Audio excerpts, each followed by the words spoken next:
কারণ নামে কোনো আলোচনা না করে শুধু আখিরুন নবী, সেই মহান নবী হযরত মুহাম্মদুর রাসূলুল্লাহ সাল্লাল্লাহু আলাইহি ওয়াসাল্লামের শানে কিছু আলোচনা করলে জলসা হবে কি হবে না? হবে।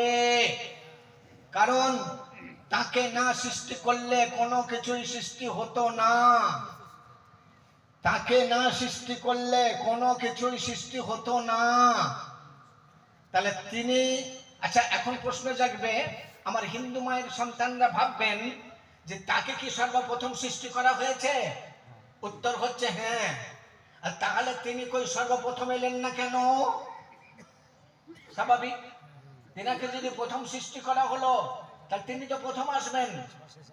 আচ্ছা সাধারণ লোকের কথা বাদ দেন, নবীদের মধ্যেও যে 1,00,000 বা 2,24,000 নবী রাসূল এসেছেন, তাদের মধ্যেও যদি উনাকে প্রথম হলো, তাহলে সব নবীদের শেষ বেলায় কেন এলেন?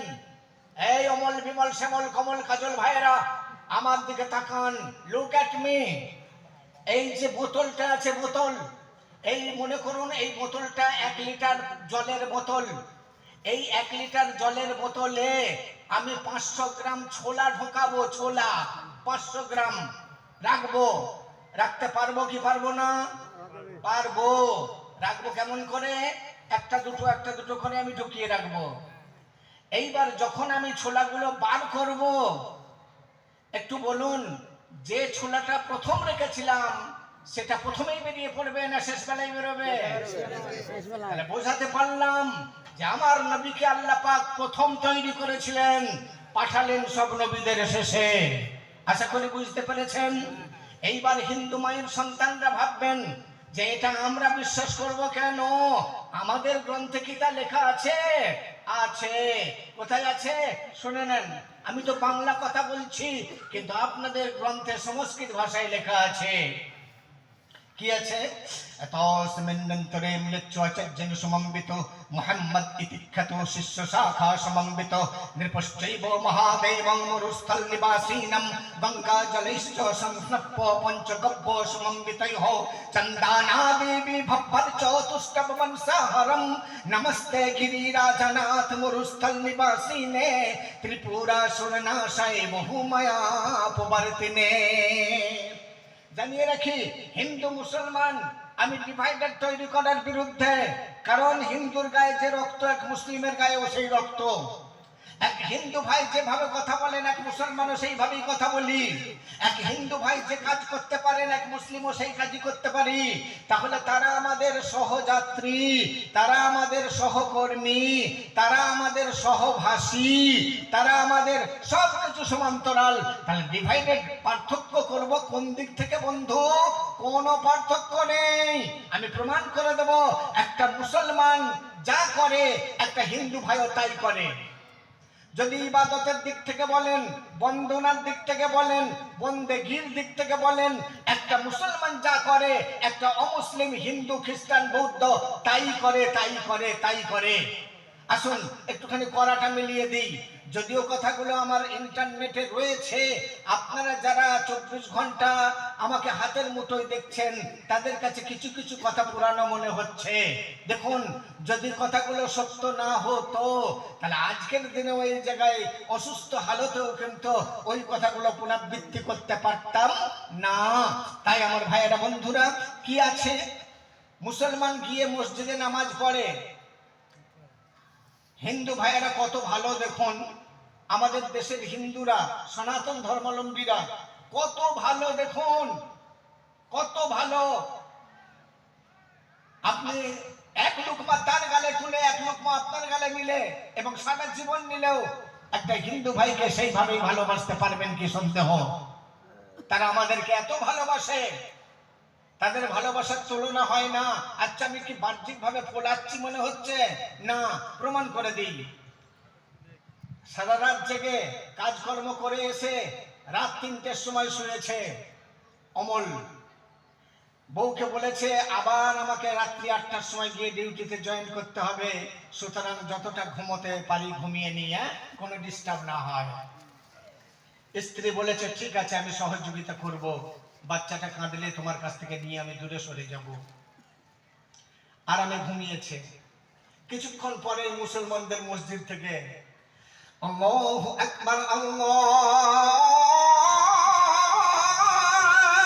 আকবার অমন তর্কে উঠল, সব ভুনাশ করেছে, ঘুমটা ভেঙে গেল। দেবে না, এই কথা অপারেটর ভালো নয়, ও বললেও হবে না, হবে না। হ্যাঁ, ও আরো খারাপ করে ফেলবে বাবা, ও জানে না যখন আরো খারাপ করে ফেলবে। থাক থাক, জানাতে থাক।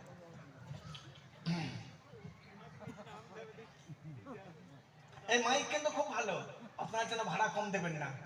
মাইক ভাড়া হয়তো আসল মাইক মেশিনম্যান আসেনি, সে হয়তো অন্য জায়গায় গেছে, ওকে পাঠিয়ে দিয়েছে, যা এটাও হতে পারে, সব বিষয় সবার জানা থাকে না তো।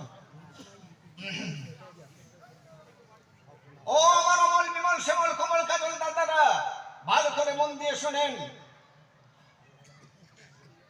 এই যে আজান হয়, যতদূর পর্যন্ত আজানের আওয়াজ পৌঁছায়, যাদের যাদের কানে আওয়াজ ভালো লাগে,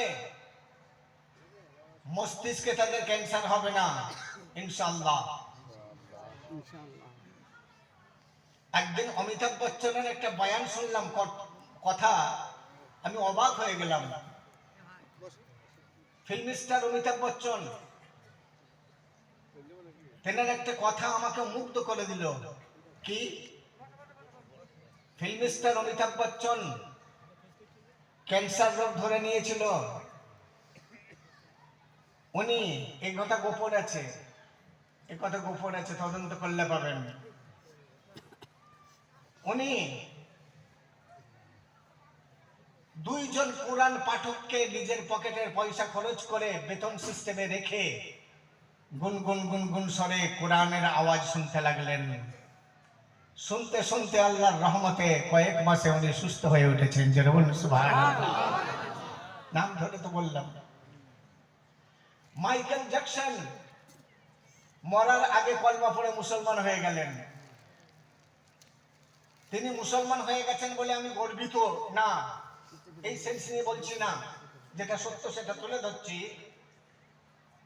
লন্ডনের যে ফাংশনে উনি ব্রেক ড্যান্স দেখাবেন বলে উঠেছিলেন, উনি ছিলেন কোন ড্যান্সার?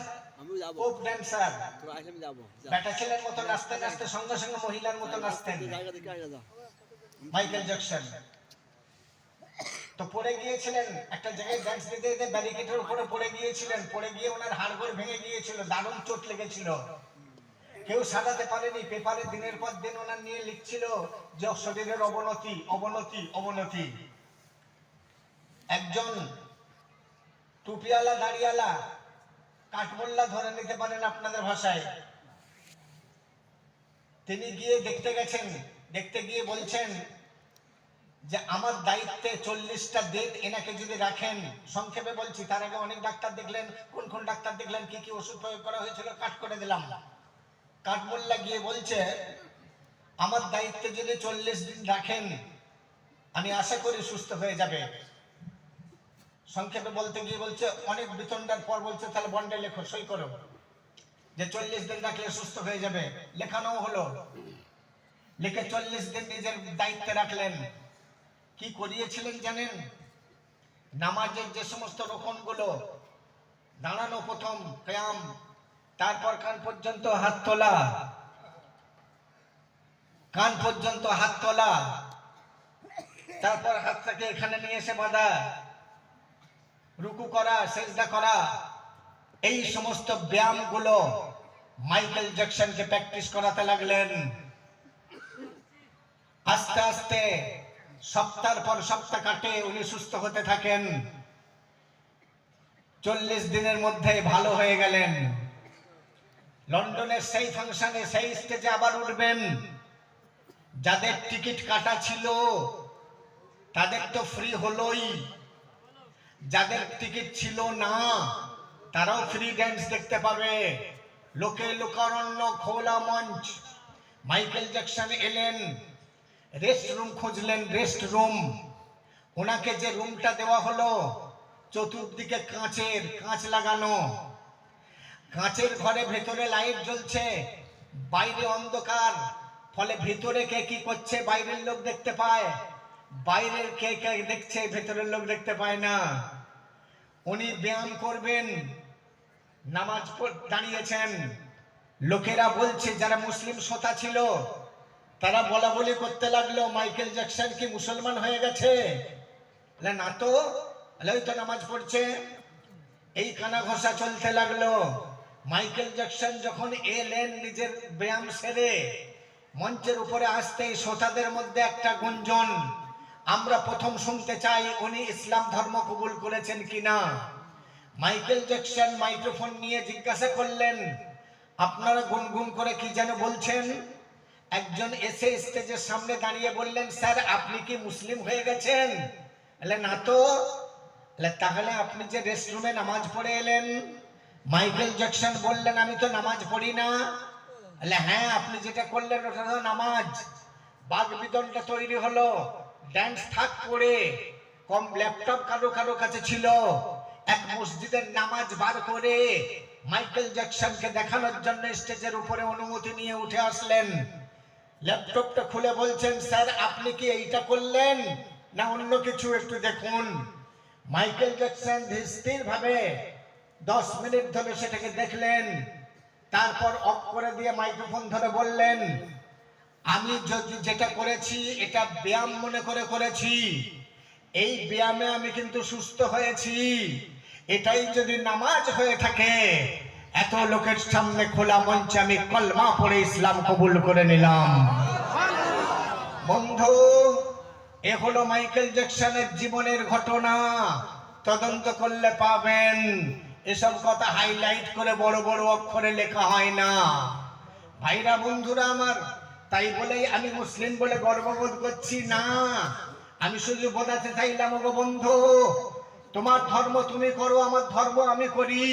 সব থেকে খারাপ হবে তুমি যদি কারো ধর্মে হস্তক্ষেপ করে থাকো, যদি কারো ধর্মে আঘাত করে থাকো, তাহলেই তুমি কিন্তু সব থেকে খারাপ কাজ করবে। এই মর্মে আরো কয়েকটা উদাহরণ দেব, যা আমি ছাড়া কেউ বলবে না, সেগুলো বলবো। শুধু একটা ছন্দের এটাই বলবো, বন্ধু শুনে নাও, বুঝে নাও। ভেঙো না কেউ মসজিদ, ভেঙো না মন্দির, এ যে ধর্মের বিধান। মাইকলে এসে গেছে মনে হয়, মেন লোক এসে গেছে মনে হয়। ভেঙো না কেউ মসজিদ। আমার জলসা যেখানে যেখানে হয় রে ভাই, মাইকলকে সারা রাত ওরকম ধরে বসে থাকতে হয়। হ্যাঁ, বড্ড জ্বালাই আমি। সেই বুঝে কমিটিকে জিজ্ঞাসা করো, আসলাম হবি বসছে নাকি, তাহলে ভাড়া 200 বেশি বললো। ভেঙো না কেউ মসজিদ, ভেঙো না মন্দির, এ যে ধর্মের বিধান। বলছে কুরআন গো, বলছে কুরআন, তীর্থস্থান সবার সমান, উড়াও যে যার নিশান। ভেঙো না কেউ মসজিদ, ভেঙো না কেউ মসজিদ, ভেঙো না মন্দির, এ যে ধর্মের বিধান। বলছে কুরআন, লাকুম দীনুকুম ওয়ালিয়া দীন। বলছে কুরআন, ধর্মস্থান সবার সমান, উড়াও যে যার নিশান। কোথায়, কোন ধর্মস্থানে আপনি আঘাত করতে যাচ্ছেন? মসজিদেতে আল্লাহ, মন্দিরেতে কালী, শিব দুর্গা বাকালী। মসজিদেতে আল্লাহ, মন্দিরেতে কালী, শিব দুর্গা বাকালী। আর গির্জাতে জিন্দা লর্ড, নেই তো কোথাও খালি, নেই তো কোথাও খালি। কেউ দেখে আকারে, কেউ নিরাকারে গো, কেউ নিরাকারে। সবাই তো ডাকে সেই একজনারে গো, সেই একজনারে। হে মুসলমান, তুমি দেখতে দেখতে পাও না, নিরাকারকে সেজদা করছো। কিন্তু ব্রাহ্মণ ভাই, সামনে যেটাকে নিয়ে বসে আছে তপস্যায়, সাধু সন্তরা যেটা সামনে নিয়ে বসে আছে ওটা হলো অং। অং, এই অং লিখে উপর মাথাটা ডান দিকে করো, নিচে মাথাটা বাম দিকে করো, দেখতে পাবে আরবি অক্ষরে লেখা আছে আলিফ লাম লাম হা আল্লাহ। জোরে বলুন সুবহানাল্লাহ। মিলিয়ে দেবো আমি, দেখিয়ে দেবো। আপনারা দেখেছেন অঙ্গের উপরে কি থাকে? চন্দ্র, অর্ধচন্দ্র থাকে না? অর্ধচন্দ্র। তাহলে অং লিখতে গেলে উপরে অর্ধচন্দ্র দিতে হয়। তাহলে যখনই আপনি উপর মাথা ডান দিক করবেন, তখনই চন্দ্রের যে ফুটাটা সর্বপ্রথম দেখুন ডান দিকে। আমরা কিছু একটা লিখতে গেলে, ইমার্জেন্সি কাগজে যদি লিখতে হয়, অন্য জায়গায় একটা ফোঁটা দিয়ে দেখে নিই কলমটা ঠিক চলছে কিনা। ফোঁটা দেওয়া হলো, তারপর যেটা চন্দ্র কাস্তের মতো বাঁক এটা আসবে, ওটাকে দেখবেন আরবিতে আলিফ। আর তারপরে যে ও এর ভাঁজটা, এটাকে দেবে লাম লাম। আর তারপরে অঙের পিঠে এরকম দেওয়া আছে, উল্টো করে দেখালে এরকম দেওয়া আছে, আছে না? এইটা হচ্ছে হা।